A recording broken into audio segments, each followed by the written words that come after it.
I'm Danny Parker from Antler, and today we have Neil Swindale from the States, all the way from the States. And Neil, it would be great if you can tell us a little bit about yourself, your business, what you're doing at the moment. Yeah, thanks, Danny. I appreciate the opportunity to chat. But yeah, I am from New Zealand. I came to America on a basketball scholarship probably like 36 years ago, and married an American girl, came back to New Zealand, played pro basketball for a long time, played on the national team.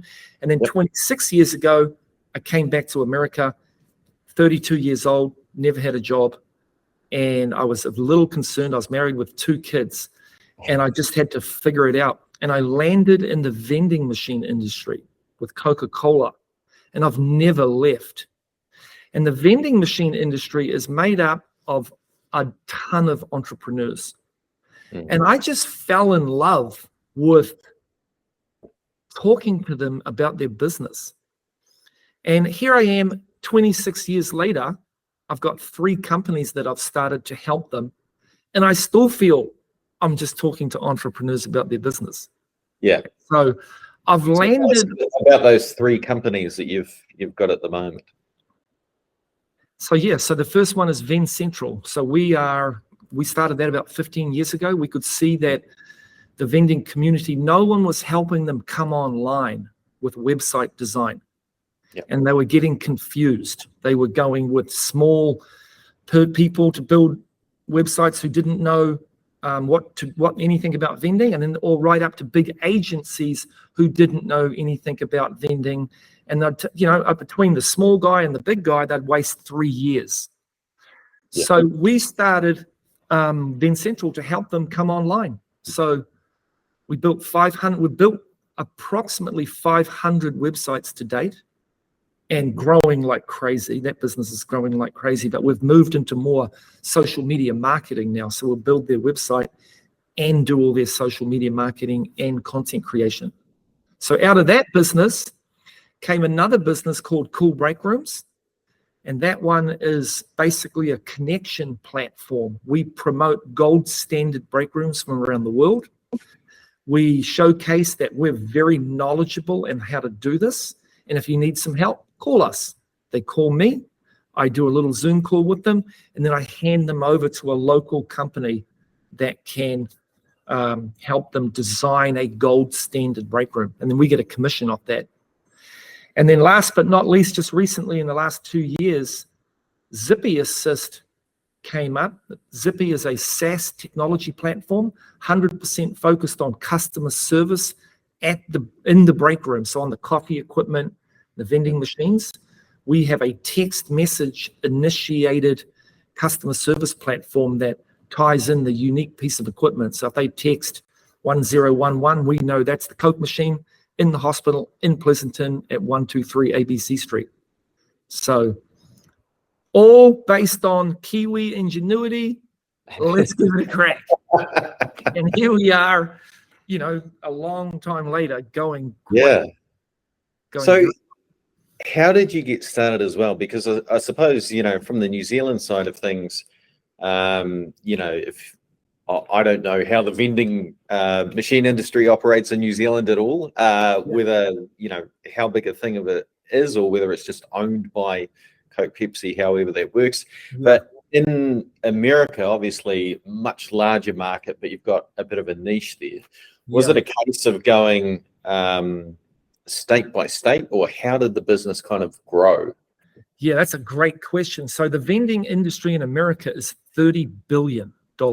And we call it the refreshment services industry now. Well, I've had a brand change recently, but I still call it the vending industry. But what I did was in my last sales job I was the regional manager for the Western United States. So from Denver back to California, I called on all the vending machine companies, only selling them one product, bottled water.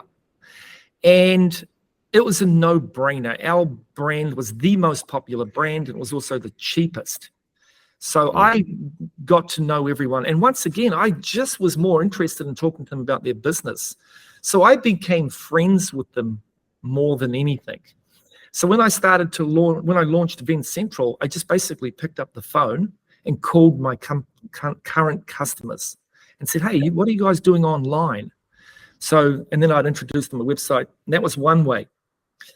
But the best thing that I've ever done is I was up late one night and I started searching domain names, and I could see that no one in America owned vending domain names. So in one hit, I went out and bought the 100 biggest cities in America's city vendingservice.com, Miami vendingservice.com, Los Angeles vendingservice.com. Right. Yep.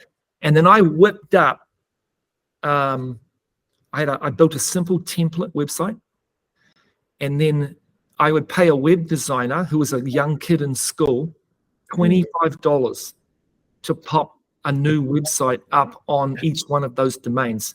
So it took us a few months, but in a few months we had 100 of our own websites up, collecting leads for vending services. And then I would do a little generic call and I'd kick those off. And I didn't sell the leads. What I did was I used them as introductions. Hey, John from Miami, I'm sitting here in California getting vending leads that you should be getting because you're the local vending company in Miami. But because you don't have an online presence, here's a free lead for you.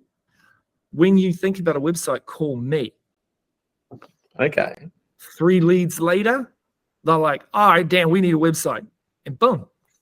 Yeah. So I kind of did it a combination of, knowing them myself and then through these domain names that I owned. Yeah. Okay. So with, I suppose, America is as large as it is and all the rest of it, do you find that, because it sounds like you go all over these days. I definitely go nationwide. Yep. Is there anything that you do in terms of how you tailor your approach and how you talk to people, deal with people in certain states versus others? So what I do now, everything for us has moved to LinkedIn. All of my clients reside on LinkedIn. So I spend an hour a day trying to connect with them. And then I try to connect with not only owners of the companies, but other influencers that can influence them. For instance, their Coca-Cola sales rep. If their Coca-Cola sales rep is going into that account and chatting, they chat at a pretty high level. If I have educated that Coca-Cola rep about what I do, and they start talking about online marketing, the Coke guy can say to the guy, hey, you should call that crazy guy Neil on LinkedIn because he seems to know a lot about it. So that's, I'm a big content producer myself on LinkedIn. I do a lot of commenting on people's posts just so they notice who I am.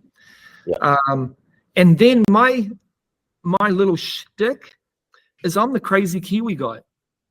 I really play on my New Zealand heritage and my accent. And I never say mate in a daily conversation. I just don't until I'm on a sales call. And then everyone's mate. So I'm kind of funny like that. And I just authentically be myself across LinkedIn. And people watch my posts. I went to a trade show this weekend in, Myrtle Beach, South Carolina, and I had at least 10 people tell me, Neil, I love your LinkedIn posts. They're so funny. And so I've kind of got this little thing here that I am looking for different types of content off, usually TikTok. I'll steal ideas off TikTok and then just sort of make them into my own. So it's worked out pretty good. So really the two things that you mentioned there around sort of like content and partnerships. Really building out that network of yours that you've got. What was the change for you or things that you've found coming into like the US culture or coming into the country as well? So obviously, you grew up here, you went over and were kind of exposed to kind of what life was like in the US when you came over for the basketball scholarship, then came back to NZ. But is there anything that you would advise Kiwis to think about when they're trying to engage with Americans, when they're trying to form relationships with different American companies or different just people? Well, I'd just say honestly, be yourself and promote New Zealand, because every American wants to come to New Zealand. We don't do a lot of advertising. I don't see a lot of advertising from New Zealand facing America. I see a lot of Australian advertising. Yep. And every American too wants to go to Australia, but they really want to come to New Zealand. So what I do is, that's why I sort of authentically just push myself as a Kiwi, because they want to talk about that first and foremost. So we'll literally talk about New Zealand and the top tourist spots to go to, or maybe they've already taken a trip to New Zealand. We'll cover that before we even get into our specific technology. So that is my biggest lead-in to selling people. And then the second one is, I look for these consultants that are in our industry as well, that are all doing all sorts of different things. And I put them on a little small commission referral partner to refer me in as well. Yeah. So kind of hit it from a couple of different angles. But yeah, I would say be a New Zealander, be happy that we're from this country. Look at all the craziness that's going on around the world right now. Sometimes for Americans, they can't go to places. Yeah. Because they're an American, and sometimes they're not liked. So, Americans love to travel. So they travel to the safe zones, and New Zealand and Australia is probably their number one. Safest place that you could come. Yeah. So from your experience, like aside from LinkedIn, are there any like US resources that you've kind of tapped into for data or research or networks or anything like that? Just after being on LinkedIn for many years, I literally just signed up for LinkedIn Navigator to be able to dig a lot deeper than I had. So that's been very helpful, because now I can just text message someone, that's on LinkedIn without having to be connected. So that's a cool thing. There's a couple of data companies over here that have changed names multiple times. I think the latest name they're called is Data Axle. And they used to be called Info USA. And they are my go-to for when I want to pull down lists. And that you pull lists down by a variety of different categories. We like to pull lists down by employee title. Like in our industry, I want, for my greater industry, I want to skip over my clients, and I want to search for their customers: facility managers, office managers, HR managers, workplace coordinators. And so I can pull all that right from Data Axle. They can give me all their names, their contact names, everything. So that's been very helpful. Excellent. And how have you found it in terms of, because you've got, I suppose, 3 different companies that do very different things, but are the targets all similar? Like when you talk about Zippy Assist as well, is it really just another service? This is the beauty. This is the beauty, I think, of what I've accidentally created here. Is Van Central has 2 brands under it, Van Central and the Cool Break Rooms, and that is ran by, I've got 2 managers and about 18 staff that do that. And then Zippy Assist is a joint venture between Van Central and my good friend Greg from New Zealand, who's a pretty dialed in tech guy from New Zealand. Now, all 3 of them are only facing, for right now, the refreshment services industry. And there is some slightly different target markets, like the vending company owner. I try to sell them websites through Van Central, and then I try to sell them the Zippy Assist platform through Zippy Assist. But what I do is I'm the ambassador at the top. I just float across the top of those 3 brands doing my Kiwi shtick. And then whatever I can get in the front door first, I start with, and then I'll expand it out to the other 2. Yeah. I'm very fortunate that we've got these 3 really positive brands that are all lifting our industry up. We've had a bad reputation for customer service. Boom, Zippy Assist. Gold standard break rooms, and what we can do if we really want to try hard, cool break rooms. Increased web design and social media, Van Central. So we are all about positivity with the 3 brands that we've got. Yeah, excellent. So out of everything that you've talked about today and everything that you've gone on in terms of your journey as well, what would be your single biggest piece of advice for people that are looking specifically to expand into the US? For me, I've got this one word: authenticity. Yep. Everything in America is sold. There's, you hit a salesperson on every block. You've got some of the best marketing companies in the world here, and everyone can just pick up bullshit and just get rid of it.